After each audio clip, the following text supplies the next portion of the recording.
umpisa mga kaibigan, nais po nating aniyahan ng lahat. Saan man kayo naroroon ngayon, tayo po ay magsitayo at sabay-sabay nating awitin ang pambansang awit ng Pilipinas, Lupang Hinirang. At pagkatapos nating awitin ang ating pambansang awit, mangyari lamang na manatiling nakatayo para sa isang ecumenical na panalangin.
Amo duata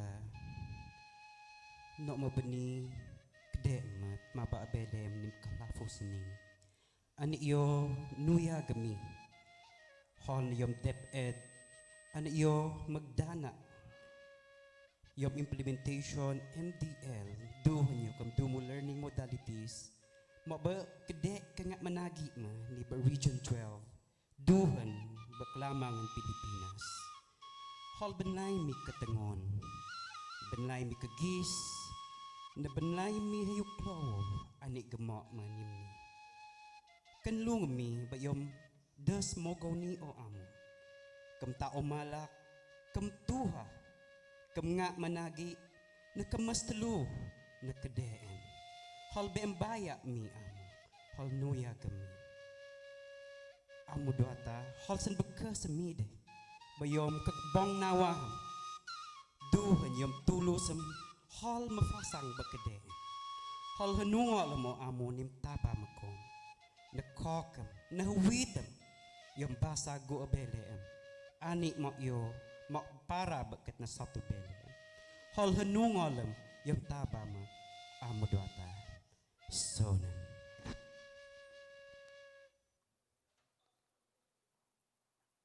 بسم الله الرحمن الرحيم الحمد لله رب العالمين الرحمن الرحيم مالك يوم الدين إياك نعبد وإياك نستعين اهدنا الصراط المستقيم صراط الذين أنعمت عليهم غير المغضوب عليهم ولا الضالين اللهم إنا نعوذ بك من البرص والجنون والجذام ومن شيء الأسقام ربنا آتنا في الدنيا حسنة وفي الآخرة حسنة وقنا عذاب النار والحمد لله رب العالمين.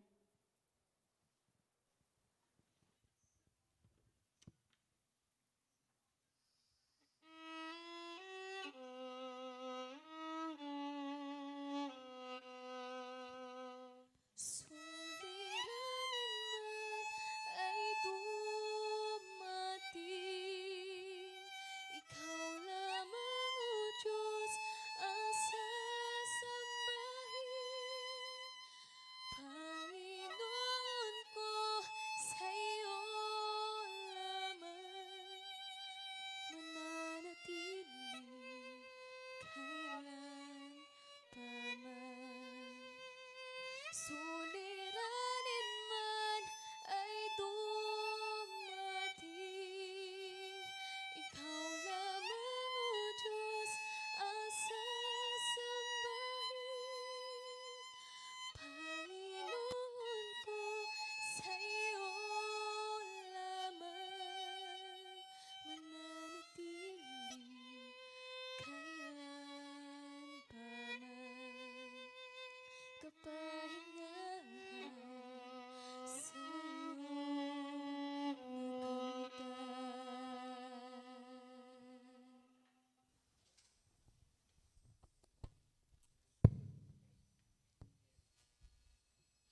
Maraming salamat sa lahat ng nakibahagi sa ating ecumenical prayer.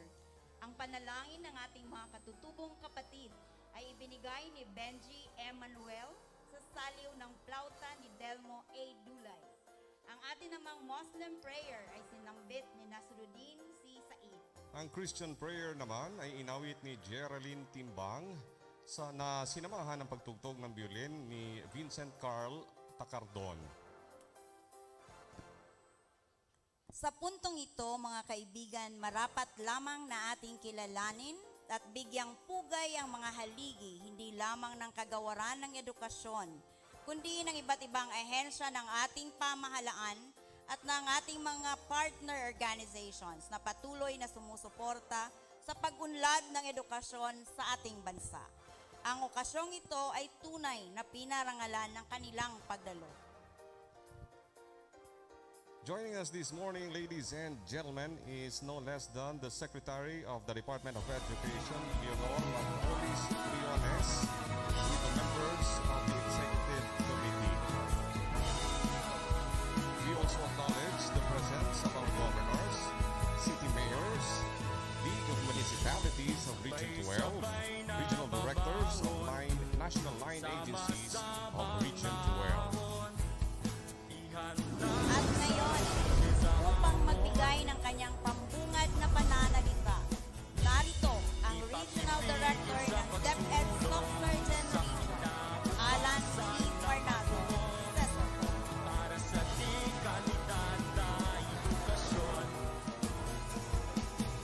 The strength of the nation is seen on how it prepares its children for the future. Author unknown. Good morning, Philippines. Region 12, Socsargen Region, is truly honored to host the national kickoff program on school readiness, drawing confidence from the passage and approval of the Joint Regional Task Force COVID-19 and Regional Interagency Task Force of a resolution declaring support to the Department of Education on the opening of its classes on August 24, 2020. I thank all the members of the joint RTF-RIATF led by the Honorable Dato Suharto Teng Mangudadato Alhads PhD and the RDC Chair, Honorable Mayor Ronel C. Rivera. Today, we have just experienced an almost 2 hours of shame brought about by some technical glitches that I cannot even comprehend. Our almost 3 weeks of preparations are now hanging on the gutter. Today, we learn that lesson to bring us confidence come August 24, 2020. Shall we give up because something went wrong?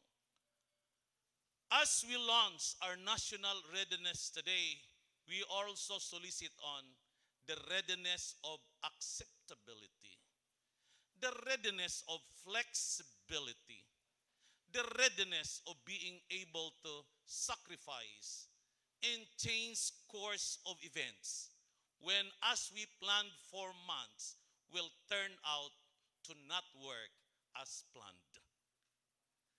Getting confidence from the men and women of Region 12 who, despite of 2 hours of shame, gathered their hands together and put on the greatest resolve on courage. Region 12 promises to you, we will.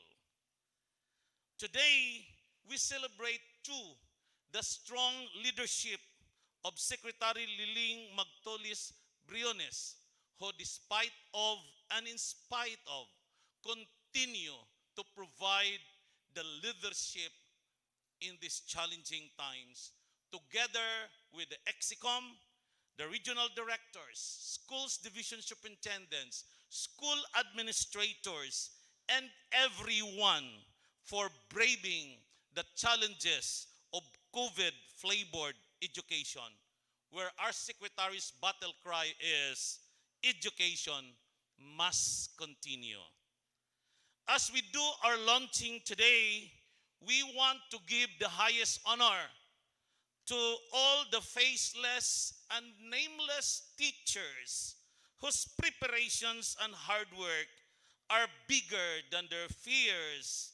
The module writers, videographers, filmers, radio-based instruction script writers, and announcers.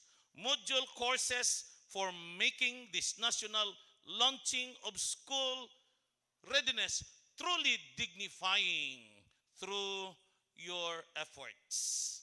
On behalf of the school's division superintendents of the 9 divisions of this region, together with our Assistant Regional Director, ARD Fiel Y. Almendra, and all the men and women of Region 12, we welcome you to the Handang Isip, Handa Bukas National Kickoff Program, angkop na proteksyon, patuloy na edukasyon, mabisang aksyon, kung saan sinasabi namin dito sa Regions 12, kasali lahat, kasama lahat, para sa lahat.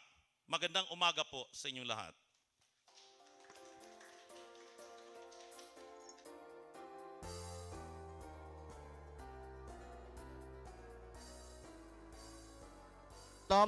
Maraming salamat RD Alan sa iyong mainit na pagbati.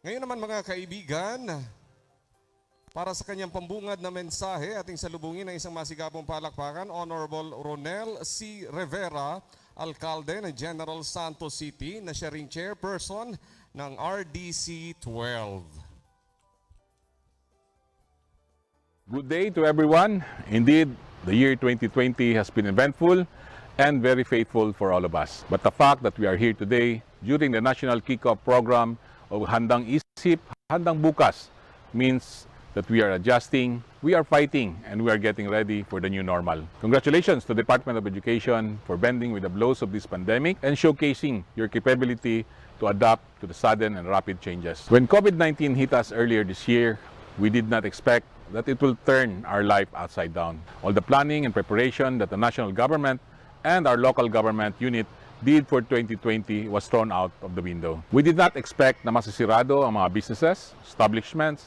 and most importantly, our schools. While we are slowly starting to open up our businesses to help jumpstart the economy, it is important that we also put effort and focus on the education sector. All children cannot afford to lag behind in their education.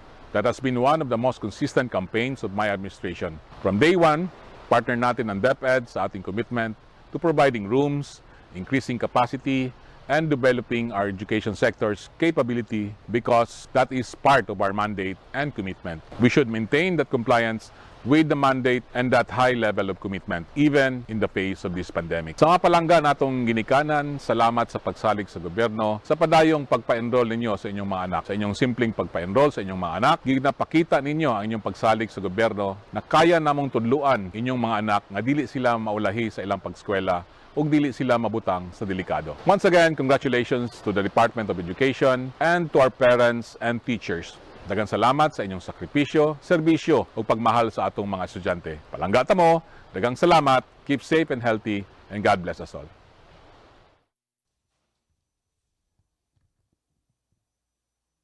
Thank you so much, Mayor Ronel Rivera, for that very warm welcome to our participants. The welcoming part is not yet over, though. We listen now to the welcome message of Honorable Steve C. Salon, Governor of the Province of Sarangani.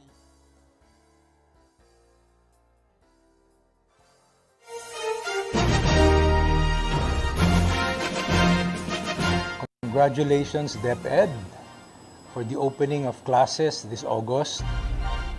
I just want to tell you that Sarangani is committed in partnership with DepEd to provide quality education to the Sarangans. We have been working together to create different modalities to ensure that quality education is delivered to the students of Sarangani. I just want to say that, we take this COVID pandemic very seriously. We put health above everything else. And because this pandemic is beyond our control, Sarangani, DepEd, its private partners have decided to improvise, adapt, and overcome this situation by providing different means and ways to keep education going. Kailangan po na ma-instill sa character natin ang new normal. Habang wala pa tayong vaccine, we need to make sure that our families and our neighbors and ourselves are safe by avoiding large crowds that we get in schools and to simply avoid face-to-face learning until the vaccine comes. So congratulations again, because DepEd Sarangani has come up with their program in partnership with the Sulong Karanungan program of the province of Sarangani, has come up with a modality or a system called LR on Wheels, and this will provide online learning to the people in the area, especially in the areas of the uplands. It will be a streamed online teaching tool that will help not only get education to the household, but will keep people safe by preventing mass gatherings in schools. So congratulations, Sarangani, and by God's grace, this LR on Wheels will be a great success and will be a spearhead for other divisions all over the country. I'd like to say thank you to DepEd, to SDS Mosqueda, to Ma'am Donna Panes, and for all the DepEd officials for coming up with such a innovative way to improve education in Sarangani during a pandemic. And I'm convinced that Sarangani once again can become a best practice example for other divisions all over the country. By the grace of God and with His guidance, we can make this distance learning work for us. I'd like to thank the private sector who has been so helpful, all our education partners that have come together as one group to help bring quality education to the Sarangan. So again, DepEd, congratulations, God bless, and Sulong Sarangani.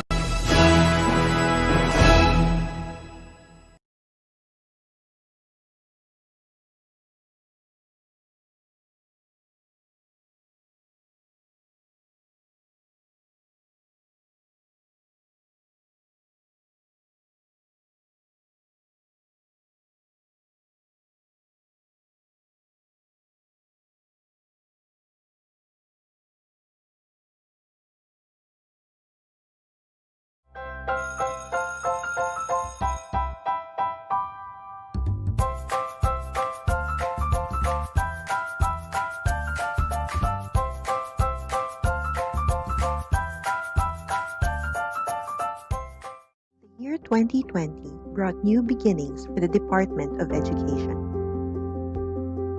Ready to pivot towards attaining quality education, DepEd was hopeful of the challenges ahead of it. But as DepEd continued to work on its commitment, the world suddenly faced a steeper dilemma.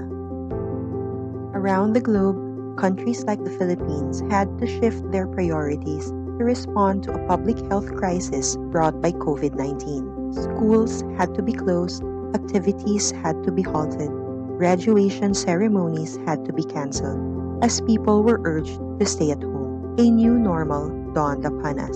As soon as DepEd realized the impact of these disruptions in education, it began to proactively craft its learning continuity plan last April to ensure that learning opportunities will still be available. consulting with partners and advisors through the Education Forum, as well as legislators, teachers, parents, learners, and the general public, DepEd made sure its LCP encompasses the concerns of the whole education sector in responding to the crisis. Its topmost priority being the protection of the health, safety, and well-being of learners, teachers, and personnel. To make informed decisions, DepEd first analyzed relevant data and epidemiological picture for the incoming school year.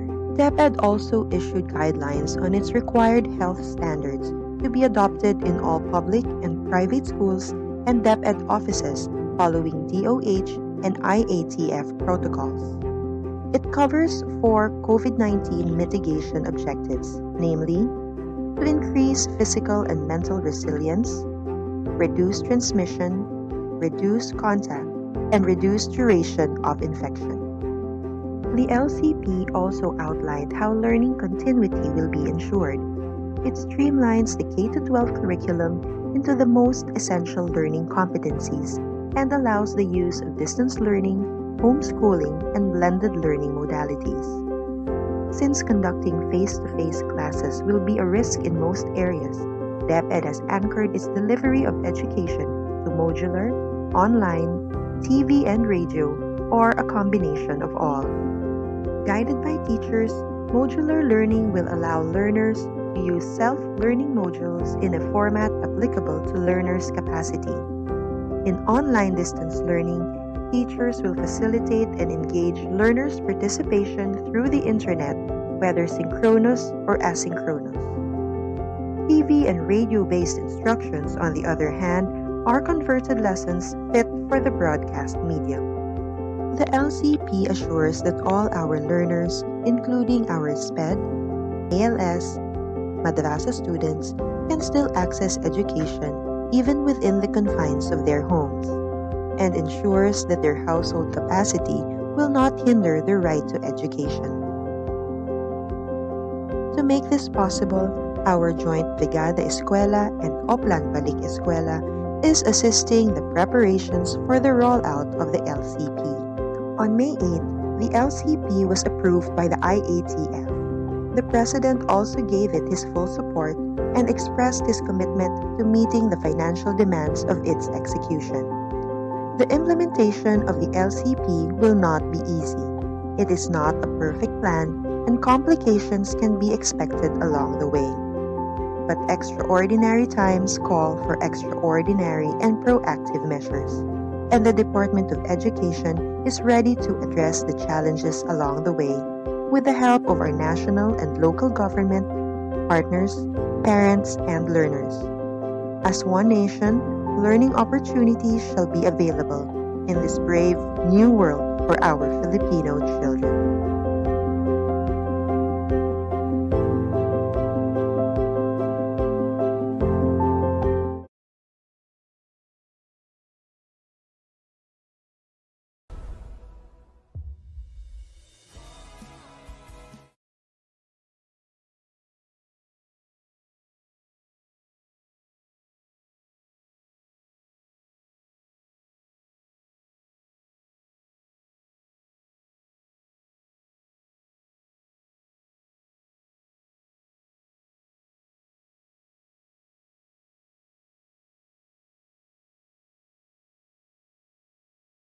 Ang ating mga kasama sa Department of Education family, lalong-lalo na sa ating mga guro at mag-aaral at ang ating host region dito sa Region 12 at lahat ng ating mga partners mula sa mga local government units, sa Kongreso, sa development organizations, private sector, civil society organizations, academe, at sa lahat po ng ating mga kababayan, magandang umaga po sa ating lahat.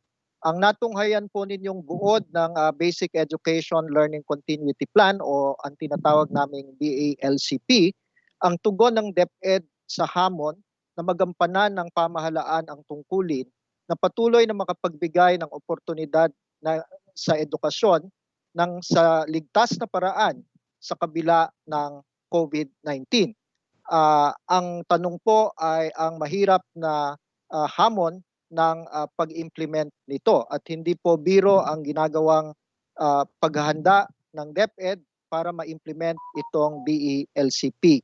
Mayroon po tayong siyam na readiness components upang maisakatuparan ang pagtuturo ng ating mga anak sa ligtas na paraan kahit di ngayong panahon ng COVID, mula sa enrollment, pagbabago ng curriculum, pagkakaroon ng iba't ibang distance learning delivery modalities, ang pagsasaayos, ang pag-adapt ng learning resources, ang pag-adapt din ng assessment, teachers training, pag-mobilize ng resources at pagkakaroon ng health standards in our offices and schools.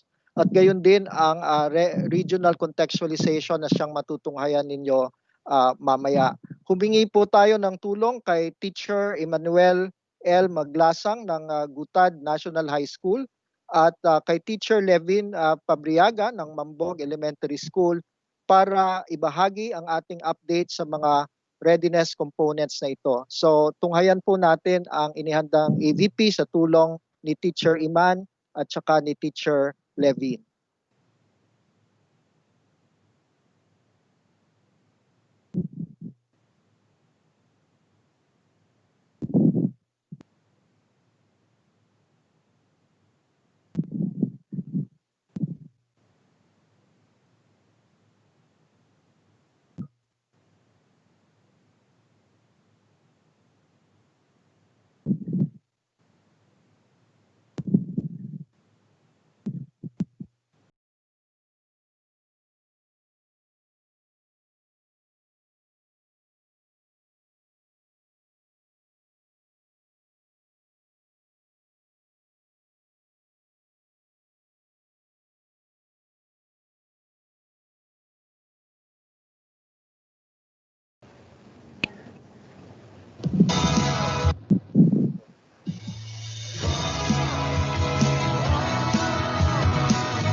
Magandang araw! Ako po si Teacher Iman at ibabahagi ko po sa inyo ngayon ang mga paghahandang ginagawa ng DepEd para sa pagpupunta sa taon. Kasama ko rin ngayon si Teacher Levin. Tara, Teacher Levin, simulan na natin.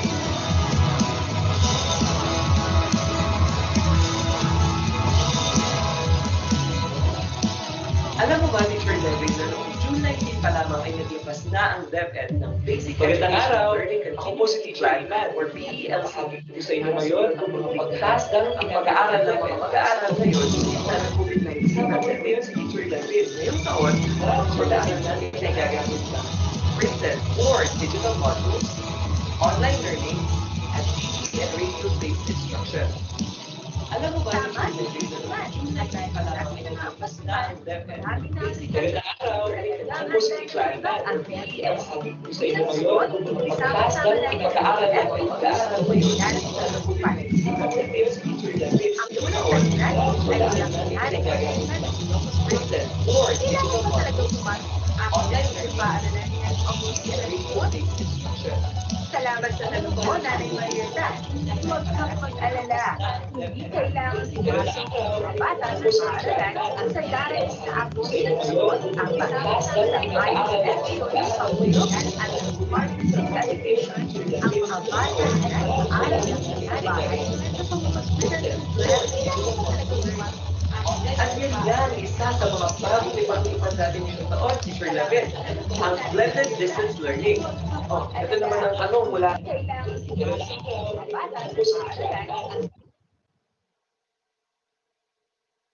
kay Lolo Willie ng Cebu. Takot ang mga magulang sa COVID-19. May mag-enroll ba sa pasukan? Naku, Lolo Willie, masaya po kaming ibahagi sa inyo na higit na sa 22.7 million ang nakapag-enroll mula kindergarten hanggang grade 12. Ang ibig sabihin po nito, Lolo Willie, ay naabot na natin ang more than 80% ng kabuuang bilang ng mga nag-enroll last year. At mahigit na ito sa Adjustment Enrollment Target na isinubite ng DepEd sa National Economic and Development Authority or NEDA. Mula sa kabuuang 22.7 million, 21.2 million ang nag-enroll sa public school. Katumbas ito ng 93.90% sa enrollment last year. Kaya naman excited na ang DepEd na simulan ng school year na ito. Totoo yan, Teacher Iman. Excited na talaga akong makilala ang ating mga mag-aaral. Tanong naman ni Teacher Babylin mula sa Binyan, Laguna. Ang hirap ko talaga magturo ngayon dahil hindi kami makapagklase ng face-to-face. Paano kaya namin magtuturo ang buong K-12 curriculum ngayong taon? Teacher Babylin, batid natin ang hamon na dala ng COVID-19 pandemic. Kaya naman, pinabuti ng Department of Education na piliin na lamang ang Most Essential Learning Competencies o MELCs ng K-12 curriculum. Mula sa 14,171 ay mayroon na lamang 5,689 na learning competencies. Pinili ang mga MELCs na ito upang mabigyan diin ang pagkatuto ng pinakamahalagang kaalaman, kasanayan at kaugalian na dapat matutunan ng mga bata. Bukod pa rito ay mas mapapadali ang paggawa ng mga learning resources para sa distance learning. Kaya-kaya natin to, Teacher Babylin. Fighting! At ito naman ang question mula kay Aris na isang grade 8 student mula sa Angeles, Pampanga. Wala po kaming pambili ng laptop or tablet. Paano po kami makakapag-aral? Tamang-tama yung tanong mo, Aris, kasi maraming nagtatanong yan. Hindi mo kailangan mga ba dahil isa lang ang online learning sa mga distance learning modalities na inihanda ng DepEd. Kung wala kang laptop or tablet, pwede kang mag-aral gamit ang modular or ang TV and radio-based approach. Para sa kaalaman ng lahat, gumawa ang DepEd ng mga self-learning modules na pwedeng nakaprint o kaya naman ay digital. Pero bukod sa mga self-learning modules na ito, pwede rin gumamit ang mga paaralan ng mga sumusunod. MELC's mapped textbooks, activity sheets, MELC's mapped or aligned supplemental learning materials, SLM-based or MELC's aligned videos or radio-based instruction. Marami sa mga supplemental learning materials na gagamitin ngayong taon ay ibinahagi sa atin ng mga partner organizations.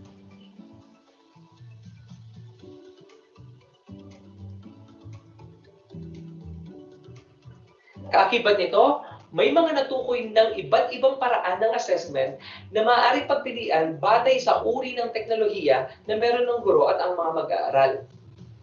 Ang daming bagong mangyayari ngayong pasukan, Teacher Iman. Siguro, naisip nila, paano naman ang kahandaan nating mga guro para sa pagbabagong ito? Para matulungan ang mga guro, nagsasagawa din ang Department of Education ng iba't ibang trainings tungkol sa distance learning. Kasama dito ang mga programa ng National Educators Academy of the Philippines o NEA. Nagsasanay din ang mga supervisors at mga school heads para mas masuportahan pa ang mga guro. Itong huling katanungan ay mula kay Kapitan Hurley ng Cagayan de Oro City. Tuloy pa rin po ba ang school-based feeding program kahit hindi napapasok ang mga bata sa paaralan?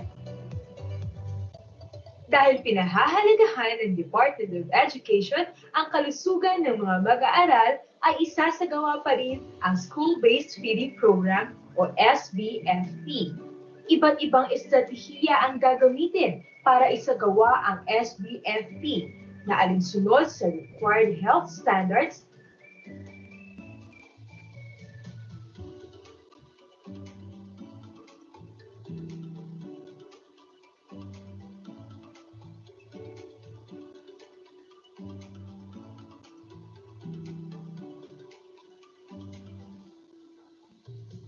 at mga alituntunin ng DOH at IATF.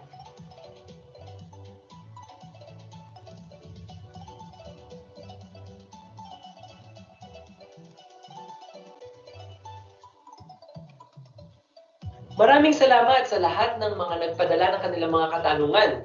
Sana ay natulungan natin kayong mas maunawaan yung mga bagay na pinag-usapan natin ngayon. Bago tayo magtapos, nais nating pasalamatan lahat ng mga nakatuwang ng DepEd sa paghahanda para sa school year na ito.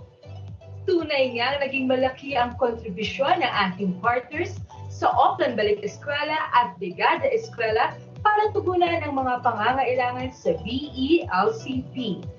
Ito ay nakadagdag sa ibang estratehiya na ginawa ng DepEd gaya ng muling pag-aangkop ng budget, paggamit ng Maintenance and Other Operating Expenses o MOOE at Special Education Fund o SEC. Malaking bahagi rin sa paghahanda ng DepEd ang pagbabayanihan ng mga field offices, mga paaralan at ng pamayanan.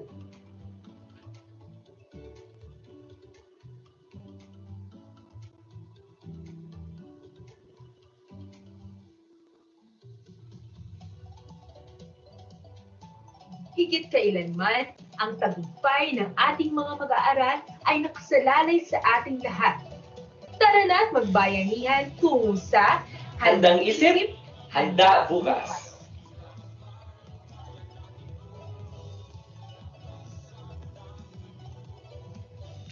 Maraming salamat. Maraming salamat kay Teacher Iman at kay Teacher Levin.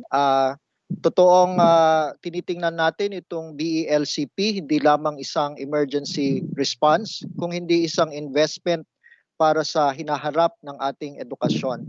While there will be expectedly learning loss in certain areas, there will at the same time be quality gains through innovations and lessons from our education response to COVID-19.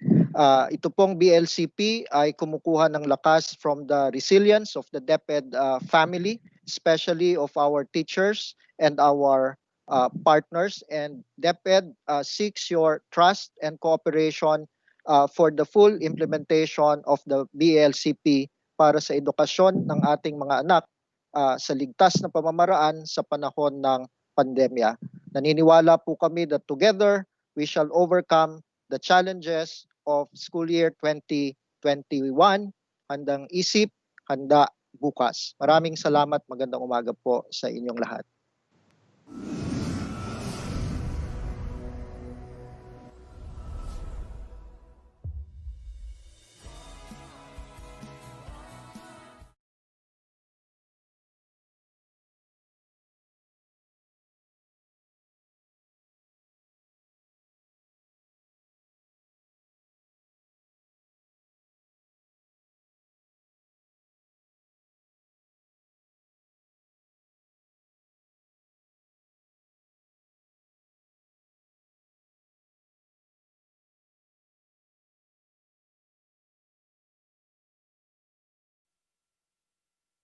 Mga piling rehiyon dito sa Pilipinas.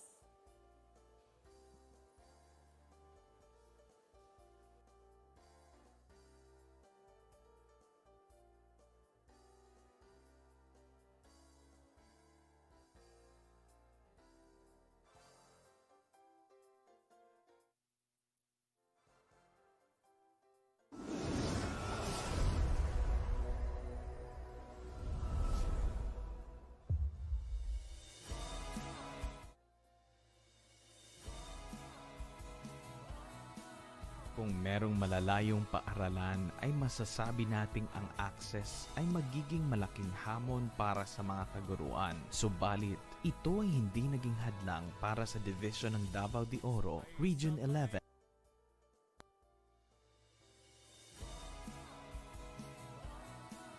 Kung merong malalayong paaralan ay masasabi nating ang access ay magiging malaking hamon para sa mga kaguruan. Subalit, ito ay hindi naging hadlang para sa Division ng Davao de Oro, Region 11 dahil ang Mangayon Elementary School, last mile school mang maituturing, ay abot na abot pa rin. Radio-based at modular ay kanilang naging paraan para sa buong kwento. Panoorin natin to.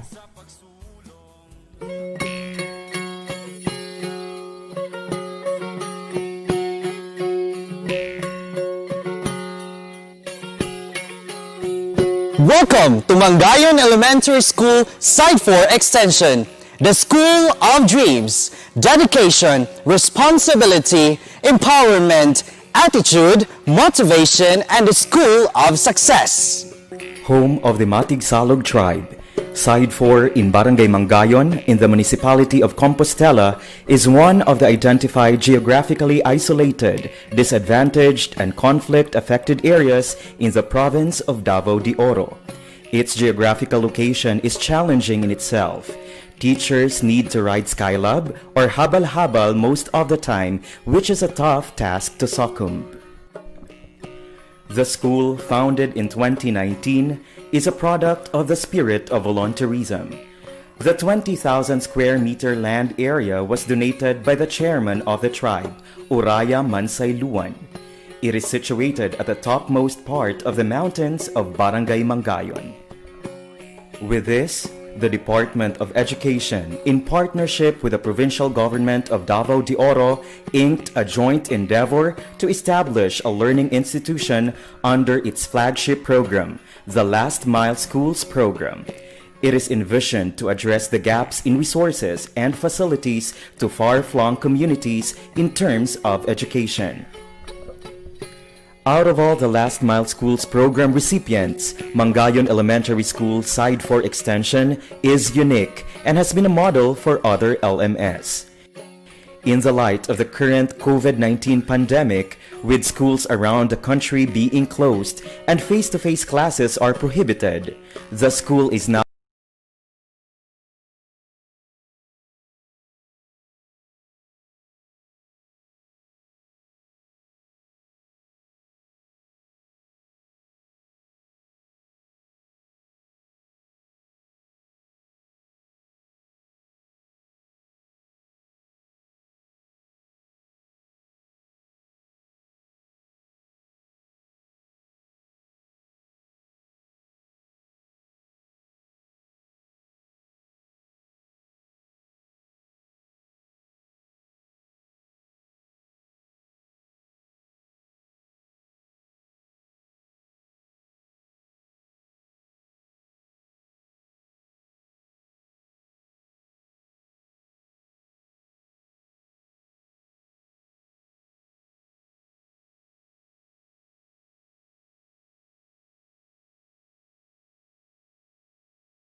facing a gallant task to provide quality